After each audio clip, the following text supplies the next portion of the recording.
Students, અત્યાર સુધીના આપણા મેનેજમેન્ટના વિડીયો લેક્ચરમાં આપણે પ્લાનિંગ મેનેજમેન્ટનું સેકન્ડ યુનિટ પ્લાનિંગ ડિસ્કસ કરતા હતા, જેમાં આપણે જોયું હતું કે શું કરવું છે, ક્યારે કરવું છે, કેવી રીતે કરવું છે. ફ્યુચરમાં અમુક ટાસ્ક આપણે ઓબ્જેક્ટિવ નક્કી કરશું અને એને અચીવ કરવા માટે what to do, how to do, when to do એ બધું જોઈ લીધું છે. એના પ્લાનિંગના મેરિટ્સ, ડીમેરિટ્સ, પછી એની પ્રોસેસ એ બધું આપણે ડિસ્કસ કર્યું છે. હવેથી આપણે મેનેજમેન્ટનું ત્રીજું યુનિટ જે છે ઓર્ગેનાઇઝેશન સ્ટ્રક્ચર એટલે કે વ્યવસ્થા તંત્ર એ આપણે ડિસ્કસ કરશું.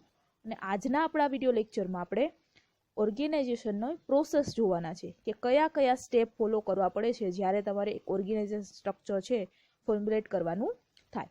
તો આજના આપણા વિડીયો લેક્ચરનો ટોપિક છે ઓર્ગેનાઇઝેશન સ્ટ્રક્ચરની પ્રોસેસ કે પછી સ્ટેપ. ઓકે, ટોટલ 6 સ્ટેપ છે ઓર્ગેનાઇઝેશન સ્ટ્રક્ચરના, એક પછી એક બધા ડિસ્કસ કરીએ. તો સૌથી પહેલું જે સ્ટેપ છે એ છે get clarity of the objective. આપણે ખ્યાલ છે પ્લાનિંગની પ્રોસેસ આપણે જોઈ જ છે કે એમાં પણ પ્લાન કરવું હોય કોઈ પણ વસ્તુ ત્યારે પણ ઓબ્જેક્ટિવ ક્લિયર હોવો જોઈએ. એવી રીતે ઓર્ગેનાઇઝેશન સ્ટ્રક્ચર ક્યારે થાય? પ્લાનિંગ પછી જ થાય છે. તો એમાં પણ સૌથી પહેલા તો તમારે ઓબ્જેક્ટિવ ક્લિયર હોવો જોઈએ કે કયું ટાસ્ક કરવાનું છે. તો get clarity of the objective. Every organization initiate with some sort of objective or goal that it wish to achieve. એટલે કોઈ પણ ઓર્ગેનાઇઝેશન બને છે ત્યારે એ કોઈ ઓબ્જેક્ટિવને અચીવ કરવા માટે જ બને છે. Thus, for creation of organization, the stepping stone which is placed is the get clarity about the goal of the unit. બરોબર? તો જ્યારે ઓર્ગેનાઇઝેશન ક્રિએટ થાય છે ત્યારે સૌથી પહેલા તો એને ક્લિયરિટી મેળવી પડે છે એના ગોલ વિશે કે શું કઈ વસ્તુ આપણે પ્રોડ્યુસ કરવી છે, આપણો ઓબ્જેક્ટિવ શું છે, કઈ જગ્યાએ પહોંચવાનું છે, એ બધું ક્લિયર માઇન્ડમાં હોય તો જ એ ઓર્ગેનાઇઝેશન છે પ્રોપરલી રન કરી શકે છે. Every person in the unit should very clear with the ultimate purpose of establishment of the organization. દરેક વ્યક્તિ છે કાંઈ પણ દરેક વ્યક્તિ છે એ ઓર્ગેનાઇઝેશનમાં કામ કરે છે એના માઇન્ડમાં ક્લિયર હોવું જોઈએ કે આપણે કયા ઓબ્જેક્ટિવ માટે, કયા હેતુ માટે કામ કરીએ છીએ. તો objective of the organize should be clearly defined. હવે એ વસ્તુ તમને યાદ હોય તો આપણે પ્લાનિંગ પ્રોસેસ જ્યારે જોતા હતા એમાં પણ એક સ્ટેપ આવ્યો તો ક્લિયર તો ઓબ્જેક્ટિવ, અને એમાં આપણે ઓબ્જેક્ટિવનું એક્ઝામ્પલ પણ આપ્યું હતું. એ સેમ ટુ સેમ એક્ઝામ્પલ તમે અહીંયા પણ લખી શકો કે સપોઝ કે કોઈ એક ઓર્ગેનાઇઝેશન છે એક્સ ઓર્ગેનાઇઝેશન કે જેનો ઓબ્જેક્ટિવ છે, ઓબ્જેક્ટિવ કેવો હોવો જોઈએ? આપણે કીધું સ્પેસિફિક હોવો જોઈએ, ક્લિયર હોવો જોઈએ, મેઝરેબલ હોવો જોઈએ. તો એક્ઝામ્પલ સેમ ટુ સેમ અહીંયા લખવાનું કે ભાઈ કોઈ પણ એક એક્સ ઓર્ગેનાઇઝેશન છે એનો ઓબ્જેક્ટિવ સપોઝ કે પ્રોડક્શન કરવાનો છે 10,000 unit in the month of January of the year 2020. એવી રીતે કોઈ પણ તમારી રીતે એક્ઝામ્પલ ફોર્મ્યુલેટ કરીને આમાં લખી શકો છો.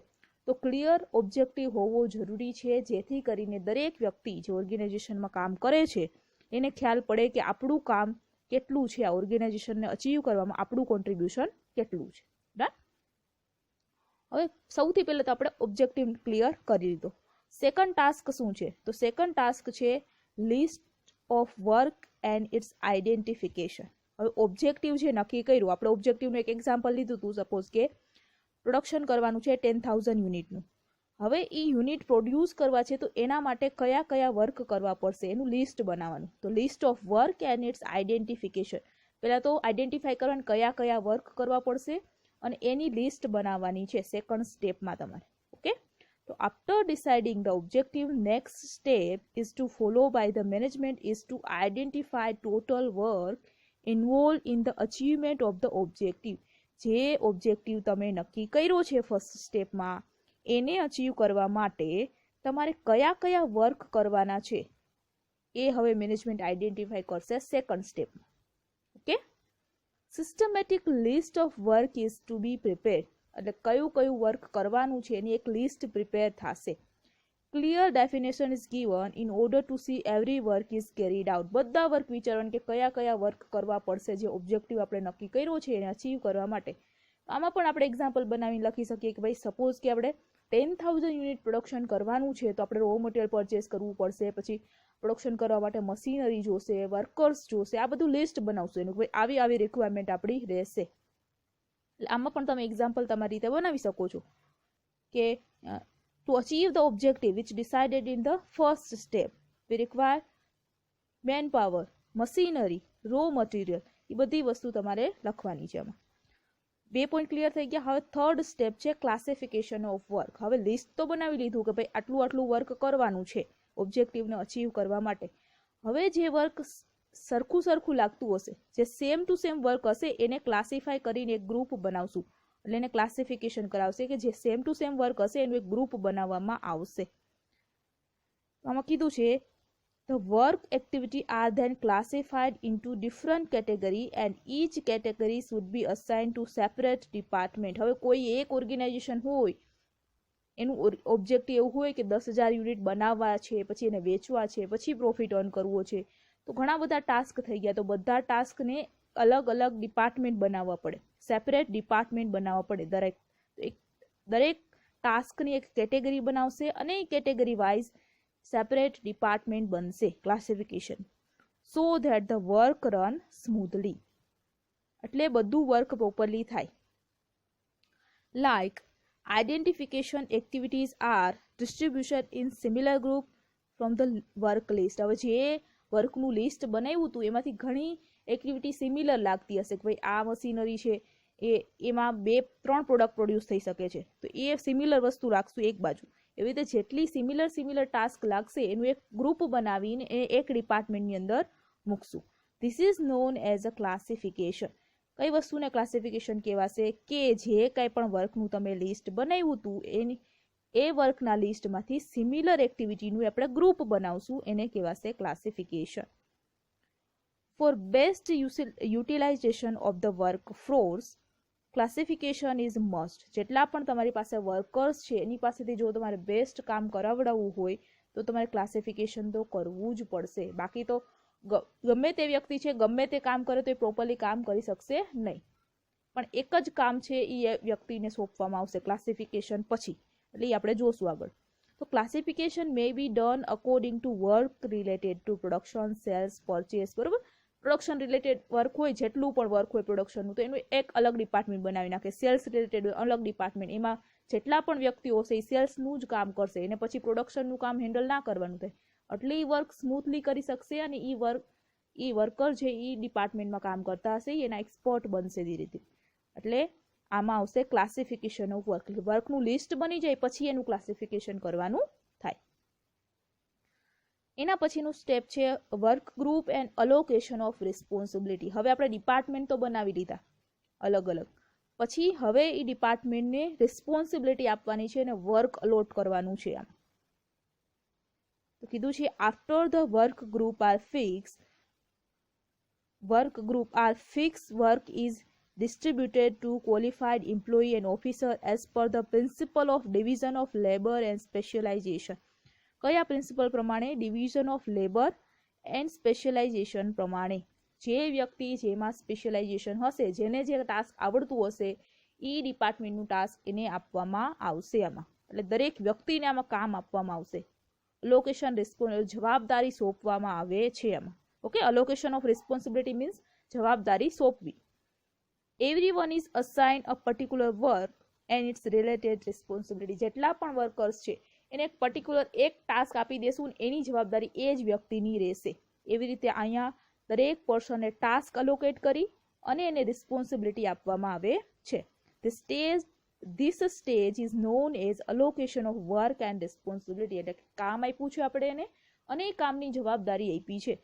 તો આ સ્ટેજમાં શું આપવામાં આવશે? દરેક પર્સનને, દરેક ઇન્ડિવિજ્યુઅલને જે ડિપાર્ટમેન્ટમાં જે હોય એ ડિપાર્ટમેન્ટ રિલેટેડ વર્ક આપવામાં આવશે અને એની રિસ્પોન્સિબિલિટી આપવામાં આવશે. હવે એના પછીનો જે સ્ટેપ છે એ છે ડેલિગેશન ઓફ ઓથોરિટી. હવે આગલા સ્ટેપમાં આપણે શું કર્યું હતું? દરેક જેટલા પણ એમ્પ્લોયી છે એને વર્ક આપી દીધું હતું અને એ વર્ક રિલેટેડ જવાબદારી એટલે કે રિસ્પોન્સિબિલિટી એને આપી દીધી હતી. હવે એના પછીના સ્ટેજમાં આપણે કરવાનું છે ડેલિગેશન ઓફ ઓથોરિટી મીન્સ સત્તાની સોંપણી કરવાની છે. ઓથોરિટી મીન્સ સત્તા અને ડેલિગેશન મીન્સ આપવું. હવે આ સ્ટેજમાં આપણે એ વ્યક્તિને સત્તા સોંપશું. એટલે કે એ જે કાંઈ પણ કામ કરે છે એ કામને પૂરું કરવા માટે એને સત્તા જરૂરી છે. After work and responsibility it is essential to accomplish them. એટલે કે જે કાંઈ પણ વર્ક આપ્યું છે એને અચીવ કરવા માટે એના પાસે ઓથોરિટી હોવી જરૂરી છે. The employee and the officer should be provided authority. એટલે જેટલા પણ એમ્પ્લોયી છે, જેટલા પણ ઓફિસર્સ છે, બધાને પ્રોપર ઓથોરિટી આપવી પડે. સપોઝ કે આપણે કોઈ એક વર્કર્સ, કોઈ એક એમ્પ્લોયી છે એને આપણે કહી દીધું કે આખા પ્રોડક્શન ડિપાર્ટમેન્ટની છે એ જવાબદારી તમારી, બધું હેન્ડલ કરવાનું, પ્રોડક્શન ડિપાર્ટમેન્ટમાં કોઈ પણ વસ્તુ થાય તો એ વ્યક્તિ રિસ્પોન્સિબલ રહેશે.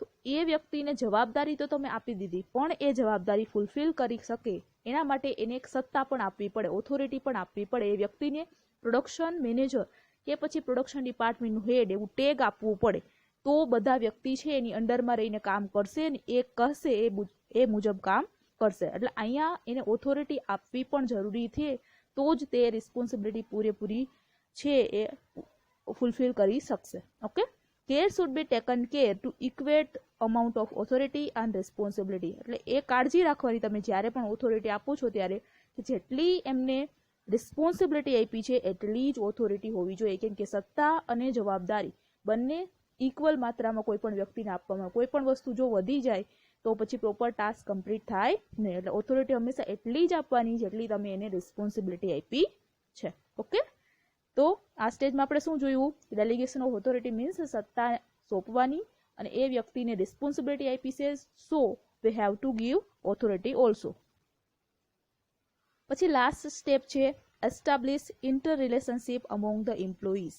એટલે કે હવે દરેક વ્યક્તિને ખબર છે કે એને શું કામ કરવાનું છે, એની સત્તા કેટલી છે, એની જવાબદારી કેટલી છે. હવે લાસ્ટ સ્ટેપમાં એ વ્યક્તિ એ કોને આન્સર આપવાનું છે, આવતું સત્તા, જવાબદારી, પછી ઉત્તરદાયિત્વ. આમાં દરેક ડિપાર્ટમેન્ટ છે એકબીજા સાથે, દરેક વ્યક્તિ છે એકબીજા સાથે કઈ રીતે સંકળાયેલા છે એ લાસ્ટ સ્ટેજમાં આપણે જોશું. ઇન્ટર રિલેશનશિપ એટલે લાસ્ટ સ્ટેજ આપણે યાદ હોય તો આવતું આંતર સંબંધો. દરેક વ્યક્તિએ છે એકબીજા સાથે, કોણ એના કલીગ છે, કોણ એના સુપીરિયર છે, એ બધી વસ્તુ એ દરેક એમ્પ્લોયીને ખબર હોવી જોઈએ. તો કીધું છે in order to seek proper coordination, એટલે કે જે કંઈ પણ વર્ક થાય છે ઓર્ગેનાઇઝેશનમાં એમાં પ્રોપર કોઓર્ડિનેશન રહે, બધું સંકલનથી કામ થાય. There is a crucial urge of developing inter-relationship among a various employee of the organization.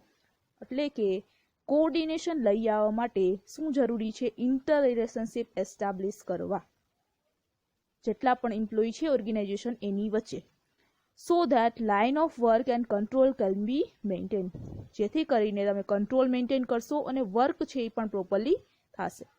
Every unit come to know about who is responsible to whom. હવે ઇન્ટર રિલેશનશિપ નક્કી કરો મીન્સ કે શું decide કરો છો? who is responsible to whom. એક વ્યક્તિને છે તમે પ્રોડક્શનનું હેડ બનાવ્યો છે તો એની અંડરમાં કેટલા વર્કર્સ રહેશે, કોણ વ્યક્તિ છે એ કયા વ્યક્તિને જવાબદાર છે અને કોને જવાબદાર નથી, એ દરેક વ્યક્તિને ખબર હોવી જોઈએ. આને કહેવાય ઇન્ટર રિલેશનશિપ. સપોઝ કે પ્રોડક્શનમાં એક વર્કર વર્ક કરે છે તો એને જવાબ હંમેશા પ્રોડક્શન મેનેજર, જે પ્રોડક્શન ડિપાર્ટમેન્ટના હેડ છે એને જ દેવાનો થાય, એને જવાબ પછી માર્કેટિંગના હેડને ના દેવાનો થાય. એટલે એ વ્યક્તિને એટલી ખબર હોવી જોઈએ કે મારું જે આ ટાસ્ક છે એ કમ્પ્લીટ કરીને મારે કોને આપવાનું છે. એટલે હુ is responsible to whom A clear હોવું જોઈએ દરેક વ્યક્તિના માઇન્ડમાં લાસ્ટ સ્ટેજમાં. ઓકે, તો ટોટલ આપણે 6 સ્ટેપ જોયા. એકવાર રિવાઇઝ કરી લઈએ સ્પીડમાં કયા સ્ટેપ હતા એ. ફર્સ્ટ સ્ટેપ હતો ગેટ ક્લિયરિટી ઓફ ઓબ્જેક્ટિવ, એટલે કે પહેલા તો માઇન્ડમાં ઓબ્જેક્ટિવ ક્લિયર હોવો જોઈએ. કોઈ પણ ઓર્ગેનાઇઝેશન એસ્ટાબ્લિશ થાય તો કયા ઓબ્જેક્ટિવ માટે થયું છે. સેકન્ડ છે list of work and identification. હવે એ ઓબ્જેક્ટિવને અચીવ કરવા માટે કેટલા કેટલા કાર્યો કરવા પડશે એ આઈડેન્ટિફાય કરો અને એની લિસ્ટ બનાવો. થર્ડ સ્ટેજ છે ક્લાસિફિકેશન ઓફ વર્ક. હવે લિસ્ટ તો બની ગઈ છે, પછી એ લિસ્ટમાંથી જે સરખા વર્ક હશે એનું એક ગ્રુપ બનાવવાનું અને ક્લાસિફાય કરવાનું છે. ક્લાસિફાય થઈ ગયું, ગ્રુપ બની ગયા એટલે કે ડિપાર્ટમેન્ટ બની ગયા, પછી એ ગ્રુપને અલોકેશન ઓફ રેસ્પોન્સિબિલિટી એટલે એ ટાસ્ક આપવાનું છે. દરેક વ્યક્તિને હવે અહીંયા ટાસ્ક આપવામાં આવશે, રિસ્પોન્સિબિલિટી કે આ ટાસ્કની જવાબદારી તારી. પછી એના પછીનું સ્ટેપ છે ડેલિગેશન ઓફ ઓથોરિટી. હવે રિસ્પોન્સિબિલિટી તો આપી દીધી, રિસ્પોન્સિબિલિટી જેવી આપો એની સાથે તમારે સત્તા પણ આપવી પડે, ઓથોરિટી પણ આપવી પડે. એટલે નેક્સ્ટ સ્ટેપ છે ડેલિગેશન ઓફ ઓથોરિટી. અને જે લાસ્ટ સ્ટેપ હતો એ ઇન્ટર રિલેશનશિપ, એટલે દરેક વ્યક્તિને ખબર હોવી જોઈએ કે હું કોને જવાબદાર છું, who is responsible to whom is decided in last stage. Okay, તો કીધું છે કન્ક્લુઝનમાં in the above mention stage are very important though they are not obligatory for all type of organisation. એટલે ઉપર જેટલા પણ દર્શાવેલા છે 6 સ્ટેપ ઇમ્પોર્ટન્ટ છે પણ ફરજિયાત નથી બધા ઓર્ગેનાઇઝેશન માટે. It differ from one to another type of organisation. એટલે એ તો ઓર્ગેનાઇઝેશન સાઇઝ ઉપર ડિસાઇડ કરે, આમાં 1-2 સ્ટેપ વધુ કે ઓછા થઈ શકે છે. However, for the smooth working of the unit, the above stage are essential. એટલે કોઈ પણ ઓર્ગેનાઇઝેશને સ્મૂથલી જો વર્ક કરવું હોય તો આ બધા સ્ટેજ ફોલો કરીને ઓર્ગેનાઇઝ સ્ટ્રક્ચર બનાવે તો એ સારું રહે. Okay, thank you.